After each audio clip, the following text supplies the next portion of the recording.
सामने आके बोले। और एपी सिंह जी को भी बोलती हूँ, आपको एपी सिंह अब जी कहाँ से लगाना है? तेरे को तो जी लगाने का मन नहीं कर रहा है। क्या खाया है आपने? भूसा खाया आपने, भूसा। बेवकूफ की बच्ची, बेवकूफ औरत, तू अगर गलती से हिंदुस्तान में आ गई थी 4 बच्चों के लेके तो चुपचाप एक कोने में पड़ी रहती। दोस्तों, गुलाम अजहर को लेकर एक काफ़ी बड़ा अपडेट जो है वो सामने निकल कर आ चुका है। जैसा कि दोस्तों अभी आपने वीडियो में देखा, सीमा अजहर जो है वो बहुत जल्द पाकिस्तान जाने वाली है, लेकिन अभी तक उसका कोई भी कंफर्म अपडेट नहीं आ पाया है कि सीमा अजहर को आखिर पाकिस्तान में वो कब जाएगी और अभी उसको पाकिस्तान जाने में कितना वक्त लगेगा। और जो अभी आप इस बारे में अच्छे से जानते होंगे, जो गुलाम अजहर के वकील हैं मोमिन मलिक साहब, उन्होंने लाइव आकर एक बहुत बड़ा अपडेट दिया है। उन्होंने सीमा अजहर के बारे में बहुत कुछ बताया है कि सीमा अजहर जो है वो बहुत जल्द पाकिस्तान में जाने वाली है। लेकिन आज का जो वीडियो हम आपको दिखाने वाले हैं बहुत ही खास और बहुत ही इंपॉर्टेंट है, तो प्लीज आपसे रिक्वेस्ट है वीडियो को पूरा देखें।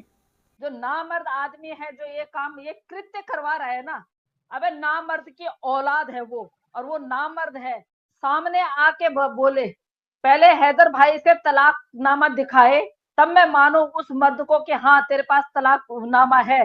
अबे कितना बेशरम, कितना बेगैरत आदमी है जो तू पीठ पीछे रह के ये सारे कृत्य करवा रहा है। क्या मतलब है तेरे को? क्या तू तेरा सीमा से क्या वास्ता है? और एपी सिंह जी को भी बोलती हूँ, आपको एपी सिंह अब जी कहाँ से लगाना है? तेरे को तो जी लगाने का मन नहीं कर रहा है। तेरे को तो मोमिन मलिक साहब ने बोला था कि तेरे को इससे मिलना भी नहीं है। उसके बाद शर्म नहीं आ रही है क्या? अपने माता जी को लेके बिठा रखा है वहां पे, और उस माता जी को भी शर्म नहीं आ रही है कि मैं इतने अभी उनके जप तप करने के दिन है और वो इस तरह का पाप के भागीदार बन रही हैं, वो भी इस महीने में, रमजान का महीना है। कम से कम तुम लोग अपने देवी देवताओं को नहीं मानते हो तो रमजान को तो मानो। आपने अपनी देवी देवताओं के तो बिल्कुल मखौल उड़ा रखा है। एपी सिंह जी को बोल रही हूँ, आप कभी सनातनी हो ही नहीं सकते। एपी सिंह जी, आप हो ही नहीं सकते। और आपको जो घर में जो आपको शिक्षा दीक्षा मिली है ना माँ की तरफ से, मुझे नहीं लगता है कि आपकी माँ ने कभी आपको तमीज और तहजीब सिखाई है। और आप बोलते हो आपने लॉ पढ़ा है ना, खाक पड़ा है आपने, खाक पड़ा है आपने। आप अगर कानून को हाथ में ले रहे हैं ना, तो आप उस कानून के दायरे में रह के आपने अपने घर वालों को पाला है, रोजी रोटी खाई है। क्या खाया है आपने? भूसा खाया आपने, भूसा। आपने रोजी रोटी नहीं कमाई है। आपने लोगों के दिलों को, जितना आपने इंडिया के लोगों को परेशान किया है, पाकिस्तान के लोगों को परेशान किया है, आज आपने कर दिखाया कि आप एक बेगैरत आदमी हैं। एपी सिंह जी, आप बेगैरत आदमी हैं। एक ब्याहता औरत जो अभी तक तलाक नहीं लिया है उसने, वो अभी हैदर भाई की वाइफ है, हैदर भाई की बेगम है, और आपने इस तरह का कृत्य किया है। शर्म आनी चाहिए आपको। क्या आपके घर में कल को कुछ ऐसा होता है, क्या आप वो सहन कर पाएंगे? आप भी माँ बहन बेटी वाले हैं सब। आपकी माँ वहां पे बैठी हुई है, क्या आपकी माँ को अभी, जब तक आपकी माँ को भजन करने के दिन है, इस तरह के गंदे कामों में आपकी माँ शरीक हो रही हैं? उनको नहीं पता कि हिंदू रीति रिवाज से कौन सी शादी होती है? इनलीगली आई है ये, इनलीगल यहाँ पे आई है। ये बोलती है 2 कौड़ी की औरत, 2 टके की औरत कि मैं गलती से भारत के उस पे आ गई हूँ, भारत में आ गई हूँ। अबे बेवकूफ की बच्ची, बेवकूफ औरत, तू अगर गलती से हिंदुस्तान में आ गई थी 4 बच्चों के लेके तो चुपचाप एक कोने में पड़ी रहती, एक कोने में पड़ी रहती, अपनी ऐसी तैसी करवाती उस कोने में, एक कोने में पड़ी रहती। फिर तू बोलती है कि मैं इसकी फ्रेंड हूं, तो फ्रेंड बोल के आती है। तो तू इसकी पत्नी कब हो गई? कब हो गई तू इसकी पत्नी? कौन सा सर्टिफिकेट है तेरे पास? तू ये बता। अगर तूने सनातन धर्म मंदिर में किया है तो वहां का कागज बता। जब सनातन धर्म मंदिर में कागज मिलता है ना, उस कागज को लेके भी कोर्ट में जाना पड़ता है। बेगैरत औरत, बेशरम औरत। और जो ये वकील तेरे सामने बैठा हुआ है, ये वकील क्या जानता है? इस वकील को पूछ, वहां भी 4 गवाह होते हैं। क्या इस वकील ने तेरी शादी करवाई है? क्या इस वकील ने तेरा वो करवाया, डाइवोर्स करवाया है? जो आज वहां पे, जहां पे रुमाल रख के, सर पे रुमाल रख के बैठा हुआ है।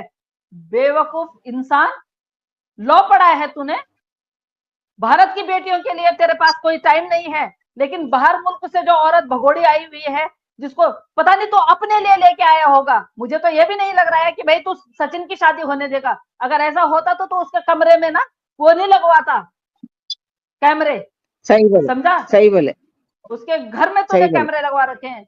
शर्म की बात, आज शर्म आ रही है एपी सिंह जी, आप जी बोलते हुए, आपको जी बोलते हुए मुझे खुद शर्म आ रही है, शर्म आ रही है मुझे। Shame on you. और ये 2 कौड़ी की औरत टीवी9 पे बैठ के मोमिन मलिक साहब को बोल रही थी शेम ऑन यू। बेटा इसका भी तुझे खामियाजा भुगतना पड़ेगा। तू हिंदुस्तान में रह रही है, हिंदुस्तान में खा रही है, हिंदुस्तान वालों का खा रही है, और हिंदुस्तान के इतने अच्छे वकील को तू शेम ऑन यू बोलती है। तेरी औकात है इतनी, तेरी औकात है उनके लिए ये बोलने की।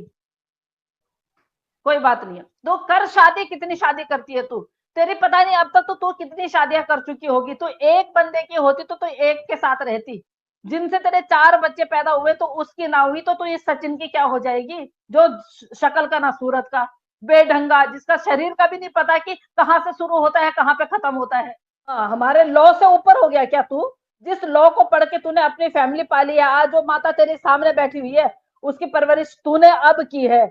पहले तो खैर परवरिश तो माँ ने दी होगी, पर परवरिश किस प्रकार की दी है वो दिख रहा है, वो दिख रहा है किस तरह की परवरिश और किस तरह की तेरी वो हुई है।